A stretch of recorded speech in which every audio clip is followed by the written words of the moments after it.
What's up guys, it's Joni, and I just want to show you the settings I use for GTA 5.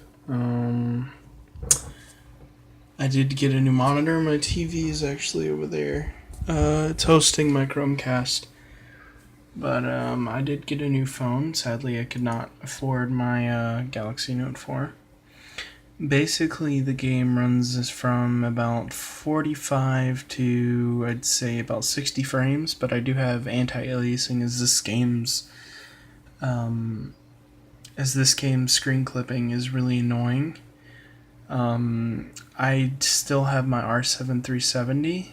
The game, for some reason, I had a bad RAM stick in my computer, so I took that out and it raised all of my games limits by at least 20.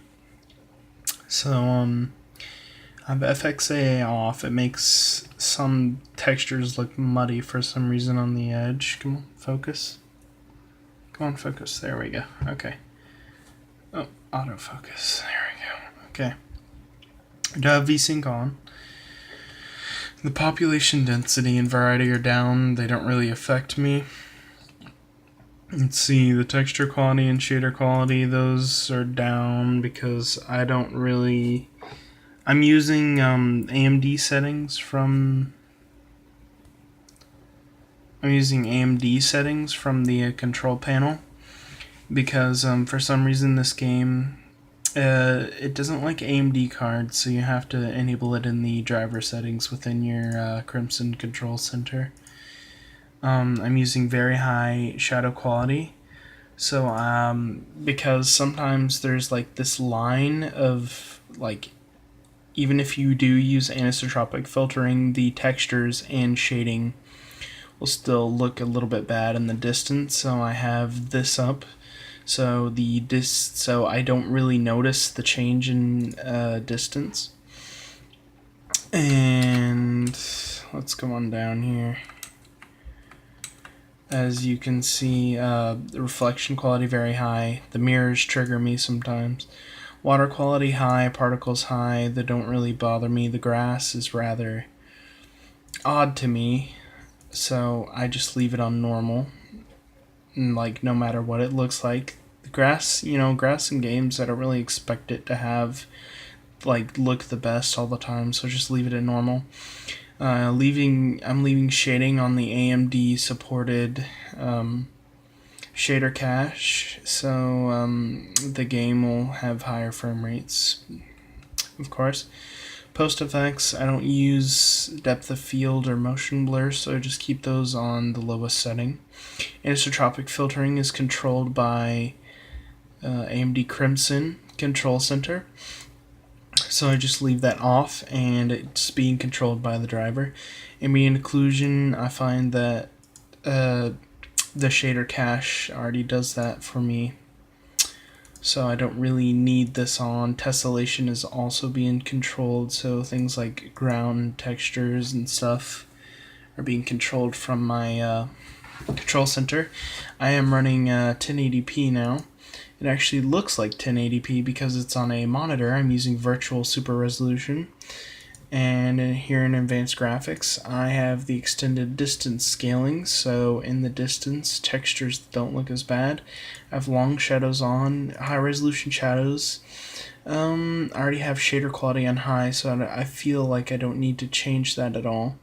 High detail streaming while flying, I have no idea what this does, but frame scaling, basically, when you turn it up, it makes textures and it basically upscales resolution in-game of textures, shading, and all that.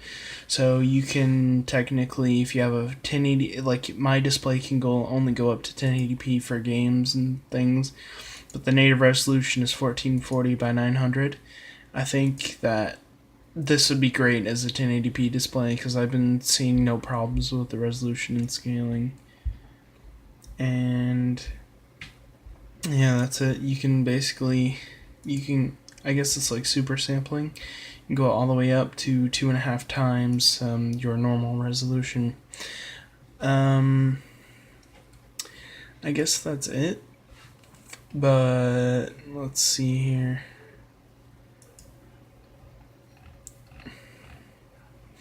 yeah, so that's basically it, and expect a benchmark coming out soon. Here, I'll just give you a quick show what it looks like inside.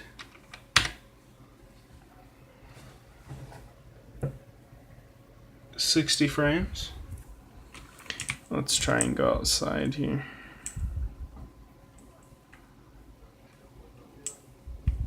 If I had recording software, this may look laggy, but I assure you it's running at a perfect 60 frames. Where's the front door?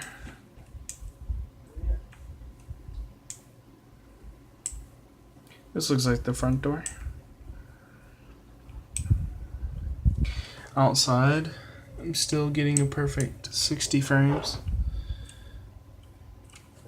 I'll be taking screenshots of this game and throwing it in this video, I guess, either in this video or the next video. I'm not that far in the story. I just got the game because it was on sale for like $35 on Steam, so the game doesn't actually look that bad. Shadows look actually amazing, and everything in the distance just flows for me.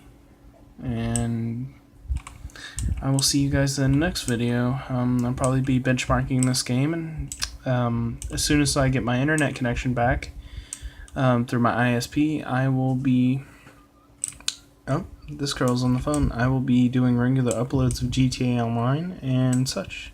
Thank you for watching, and this has been a just demonstration of what settings I use for GTA. Thank you.